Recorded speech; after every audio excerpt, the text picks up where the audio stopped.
धन्यवाद अध्यक्ष महोदय।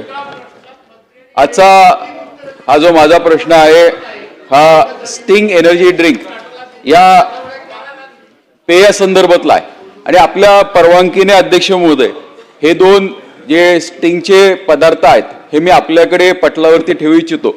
अध्यक्ष महोदय मला जे उत्तर मिळाले त्या उत्तरामध्ये काही गोष्टी आहेत आणि ज्या मामा एवढं अध्यक्षांकडे आपण द्या। तर याच्यामध्ये सगळ्यात महत्त्वाचा मुद्दा असा अध्यक्ष महोदय की स्टिंग हे पेय पदार्थामध्ये हे एनर्जी ड्रिंक आहे, याच्यामध्ये कॅफेन, टोरेन आणि शुगर हे तीन गोष्टींचं प्रमाण सापडतं आणि या तीन गोष्टींचं जे प्रमाण आहे अतिशय महत्त्वाचं आहे। मला जे उत्तर मिळालं ते उत्तरात असं सांगितलंय की आम्ही नमुने तपासतो आणि 27 नमुने उचलले, त्यातले 10 नमुने हे प्रमाणित घोषित करण्यात आलेले आहेत। अध्यक्ष महोदय या नॉन अल्कोहोलिक एरिएटेड ड्रिंक्स मध्ये जवळजवळ 400 mg पर्यंत कॅफेन हे अलाउड आहे। या स्टिंग मध्ये 72 mg कॅफेन आहे, त्याचबरोबर याच्यामध्ये टोरेन आहे, याच्यामध्ये शुगर आहे। शुगर जवळजवळ 34% अध्यक्ष महोदय आहे। माझं सांगण्याचं तात्पर्य एकच आहे, तसं पाहिलं तर हे नियमात बसतं, हे ड्रिंक नियमात बसतं, पण याचं जे कॉम्बिनेशन आहे हे खूप डेडली कॉम्बिनेशन आहे। याच्यामुळे मुलांना लत लागते आणि हे स्वतः उत्पादक हे त्यांच्या रेकॉर्डवरती मान्य करतात, ह्याच्यावरती त्यांनी लिहिलंय not suitable for children, pregnant women. म्हणजे एवढं असताना सुद्धा सर्रास स्टिंगचा विक्री ही शाळा परिसरामध्ये केली जाते आणि हे थांबवण्यासाठी सरकारने एक अध्यादेश सुद्धा काढला होता।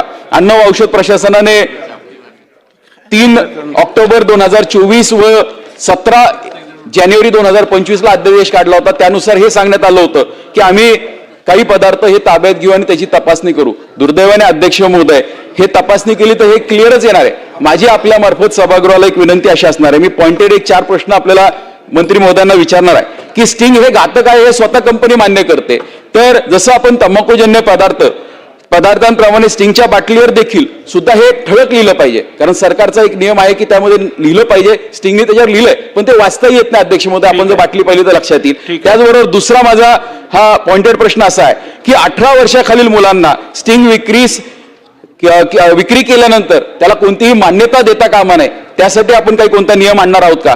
तिसरा माझा पॉइंटेड प्रश्न अध्यक्ष महोदय, जसं आपण तंबाखूजन्य पदार्थ हे 100 यार्डच्या आतमध्ये शाळेपासून विक्रीला परवानगी दिली नाहीये, तर तसे काही निर्बंध आपण आणू शकतो का? फूड अँड सेफ्टीच्या जे 2006 चे निकष आहेत, म्हणजे जो अध्यादेश आहे त्याच्यामध्ये ही आयुक्तांना परमिशन आहे, मंत्री महोदय हे आयुक्तांना आदेश देतील का?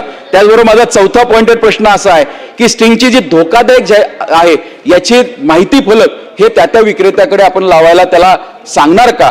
आणि सगळ्यात महत्त्वाचा अध्यक्ष महोदय, जर एखाद्या 18 वर्षाखालील व्यक्तीला जर स्टिंगची विक्री झाली तर त्याच्यावरती आपण लीगल ऍक्शन कोणते घेणार का? कारण आपण कायद्याने याच्यावरती निर्बंध आणू शकतो, हे निर्बंध आणण्याच्या दृष्टिकोनातून मंत्री महोदय आपण काही पावलं उचलणार आहोत का? कारण तसं पाहिलं जर हे कॉम्बिनेशनचा अभ्यास केला तर दारूपेक्षाही घातक स्टिंग हे आहे, याचे अनालिसिस सुद्धा झालेत। दुर्दैवाने एक निकष पाहिला तर प्रत्येक निकषामध्ये ते बसतं, त्यामुळे हे आपण 4 गोष्टी करणार आहोत। मंत्री महोदय